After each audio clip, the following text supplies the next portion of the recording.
Well, today we're playing with the new camera setup. This is the IV6, and I quite like it. And I'm going to see if I can zoom in using the software while I'm talking at you.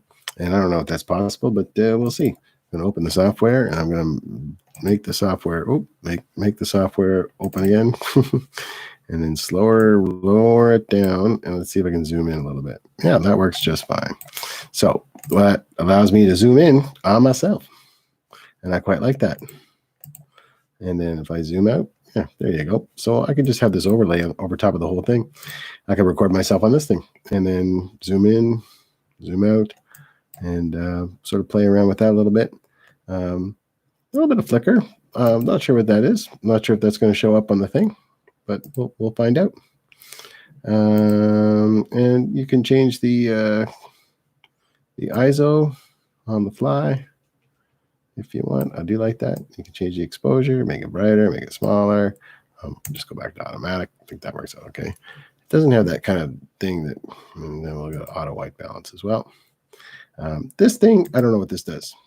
Ooh, it seems to smooth me out. Adds a little bit of something, a little bit smoother. I'll leave it on. The other thing I can do is I can turn the flash on. And just like the other one, I can fill in a little bit. If it's a little bit dark, I can just sort of fill in. I like that. That's cool. That's a keeper.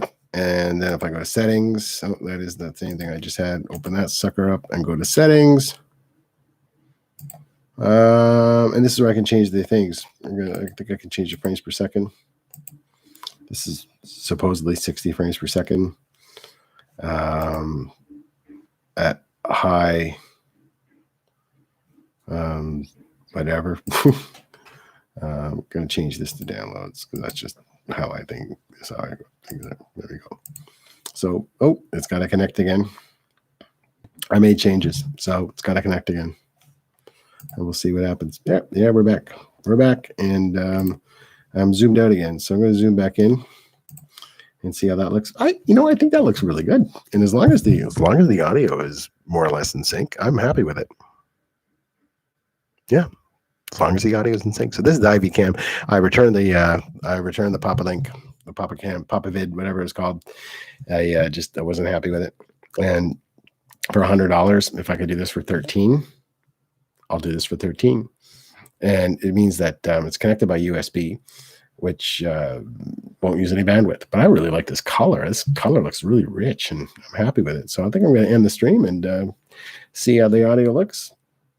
It feels like it's a little bit off, but that could just be YouTube. It could just be the recording. It doesn't seem to be off too much. Well, it's a little bit off, but that could just be YouTube. But I do like being able to zoom in. How far can I go in? Oh, I can go in really far, can I? That's about as far as it'll go. Oh, my teeth are yellow. I'll go back out again and see how it looks. This is wide angle. Too bad I couldn't sort of move it around, play with the frame a little bit, but I don't know. We'll see how this looks. I think this looks all right. We'll see how it looks. Yeah, we'll see how it looks.